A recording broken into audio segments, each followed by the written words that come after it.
2005. That was right at the apex of the Route 62 project, and we were averaging about 100 to 150 details per week during that period of time. And the average community in that benchmark study was averaging about 50 details per week, and those revenues were counted against the police department. Another area of inaccuracy, and I don't have a clue where we get the information, but he was, for example, he said the maximum pay, base pay for a lieutenant was $97,000, and in fact it's not. It's around $85,000. So that's a $12,000 inaccuracy. So he was taking numbers and dividing them into other numbers and coming up with these inaccurate figures, and it's and the fear I had is that there is a movement afoot in the community to say, listen, the police department has the luxury of having X number of cops over their peer groups, and we don't. In the reality of it, we're below, in my estimation, we're below the median when it comes to personnel, based upon the numbers we just calculated out. And if you look at that report, look at some of the unique characteristics of North Reading. For example, with the number of bar rooms, restaurants, and retail stores that one of their purveys is alcohol, North Reading ranks 5th. We're 5th from the top of that, and you know that's putting us up against some of these smaller cities that are part of this. So that makes it a unique and historic. I love the history of this town because it's been like that forever. Since the town was incorporated, we've had bar rooms, so that's right. I can remember a couple of significant ones yeah. when I first moved into town. So it's certainly part of our long and glorious history as a community, but it is unique to North Reading that we're kind of maxed out on almost maxed out on the allowable permits, and that does have an impact on what happens in our community. And other things such as high density, that HD under high-risk locations is high-density housing. You know, Ashland is a fairly good-sized community. It has 3,000 units, but we're approaching that. We're going to be approaching. We're probably at around 1,000 units right now. And we're going to have 406 very shortly. In fact, I was going to ask you the question associated with that. Beginning this calendar year, we should see some occupancy later in the year, and that's going to not necessarily have impact this year, but future year, there potentially will be some impacts. Well, I think of the departments, I think fire and police will have the most immediate impact, just by nature of high-density living. It just the things happen, you know, and it's just loud music and your neighbor's next door apartment that generates a disturbance call and requires 2 police officers to go there and to quell that disturbance, and you know that's 2 man-hours on that we didn't account for. There are other things in North Reading that make it unique. We have Concord Street, which is loaded with trucking terminals. That generates hijacking potentials. It generates a lot of larceny. You know, stuff ripped off the back of the trucks, and also the potential for major labor disputes. We have the same thing with the postal annex. That's kind of a negative impact on the town because we don't generate any income from that on the tax side, as far as I know, and yet it does present a burden to police and fire. With the kinds of calls that we respond to there. There's a lot of domestic issues there. There's a lot of labor issues, and there is certainly a lot of hazmat issues that responded to probably you know, maybe 5 or 6 per year, where an envelope goes through and it sets their alarms off, and the police and fire have to respond to that, and that's extremely labor intensive.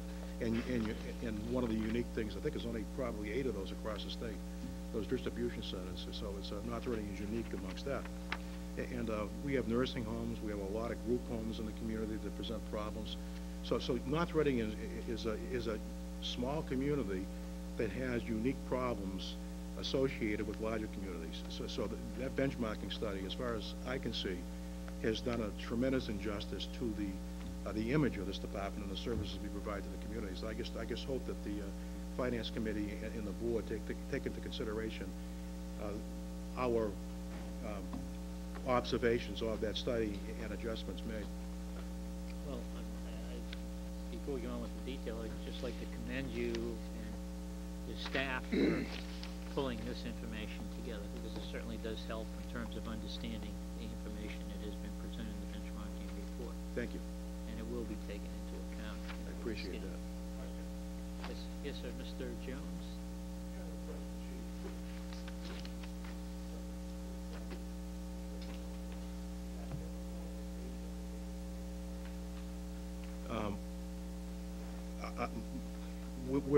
I'll answer it like a politician. In this area, it's typical.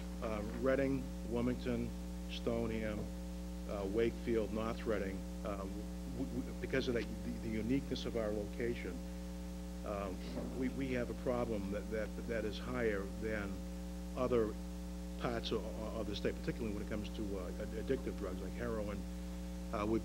We actually had an incident last night with a crack addict. Was it Kitty's last night? It was a prostitution kind of an event, but it was a crack addict. Coming off of Craigslist from Florida and up here making rounds. So because of our proximity to these highways, that's the kind of stuff that we see more often than other communities that are isolated, and many of our benchmark peer group communities are isolated communities. They're a long way from cities and major highways and stuff. So it's typical to this area, but not so for the rest of the state. Both. Yeah, we had an interesting meeting with the chief of police from Woburn, Phil Mahoney.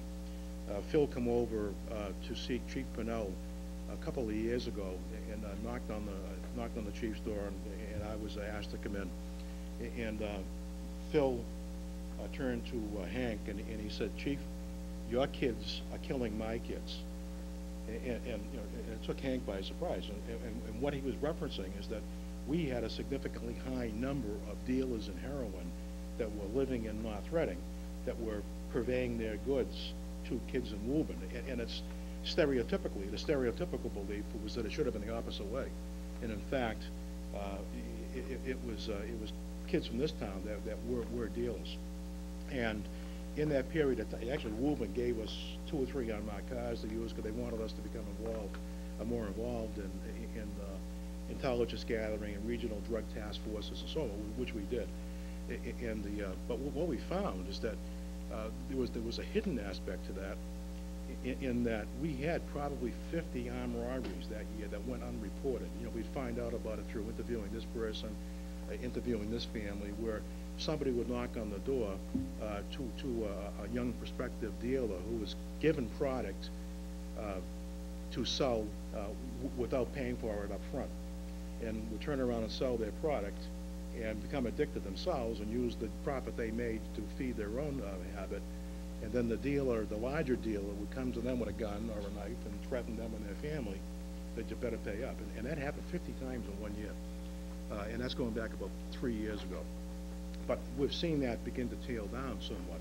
So as I mentioned earlier, we, through our aggressive programs, our tertiary programs, are beginning to get a grip on that right now. But the fear is that it's still out there. We still have, once you're an addict, you're always an addict. And I've only heard 2 successful stories of kids from this town that have had long-term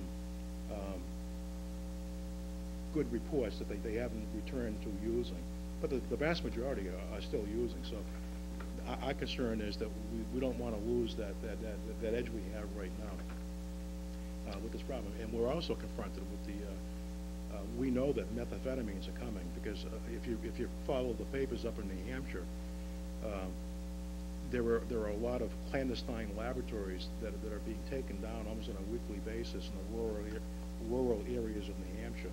So sooner or later it's going to hit here like an epidemic, and because it's cheaper than heroin, and the junkies will find some way to either offset their they'll call it an 8-ball. It's what they call an 8-ball.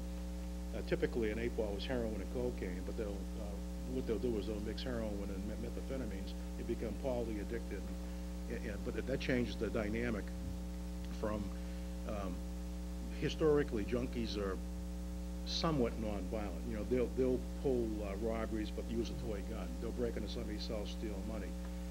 Or they'll go into a store and they'll shoplift for consumable goods like baby formula and diapers and those kind of things, and they'll take them up and sell them in these cities that are nearby to feed their habits. But what we're finding is that the folks that are addicted to methamphetamines or stimulant drugs are violent. And you'll see the violent robberies, you'll see the stabbings, you will see the shootings, and we suspected that stabbing that took place outside of on the Postal Distribution Center's property last summer. It had some drug ramifications to it, and that was a multiple stabbing that took place there that night. So we do see these things in our community from time to time. That was a short answer. Let's move on to the budget.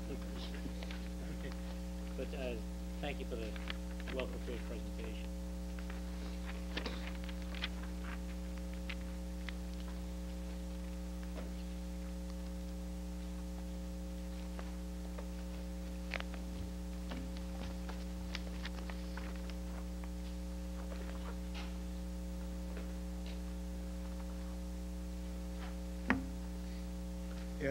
As we look at the personnel services,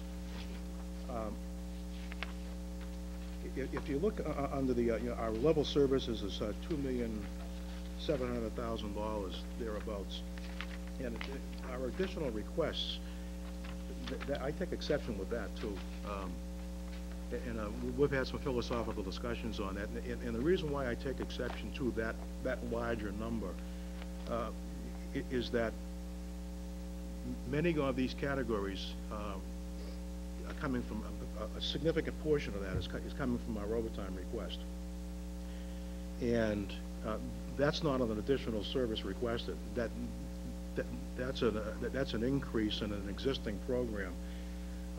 So I think it gives the Board of Selectmen, the Finance Committee, a sense that we're asking for additional programs and we're not. The actual increase of new programs in our overtime budget category is probably around 600 hours of overtime, and that's for the accreditation process. Several years back, North Reading applied for and was accepted into the accreditation program, and somewhere along the lines it fell on the back burner. But we would like to move forward with that, because what we've found in a review of our policy and procedures is that they're probably 12 to 15 years old, and many of them are not even up to legal standards, and if the department follows them to a T, it puts us in a position of liability if we were to follow some of those policies. So we have to review our policy and procedures and adopt new ones, and that's a time-consuming and a lengthy process, because it involves not only a lot of research by the staff people who will be assigned to that. It entails them traveling around, gathering information, and doing research, but it also entails negotiations with Local 25 and with the Lieutenants Association over the adoption and implementation of policy. Accreditation what that does, it adds another layer. It's sort of like ISO 9000 or whatever it is, or accreditation for our schools in North Reading, where independent assessors come in and they look at your policy and procedures, and they compare them to national standards or regional standards, and if we meet those standards, they give their stamp of approval. And what they do is, what that does is it helps with our insurance, it helps with us. It helps us if we are put into a position where we have to defend ourselves in a civil lawsuit, that we have these regional and national organizations behind us saying that their policies, their reporting standards are up to our standards, and therefore it reduces the community and the police department's liability for in those kinds of instances. So I put in 500 hours for additional overtime in that particular category. And so I can understand that being in the additional request column, because it's a brand new category of overtime. But the rest of it is just an adjustment to existing categories trying to bring us up to the standard that we should be at.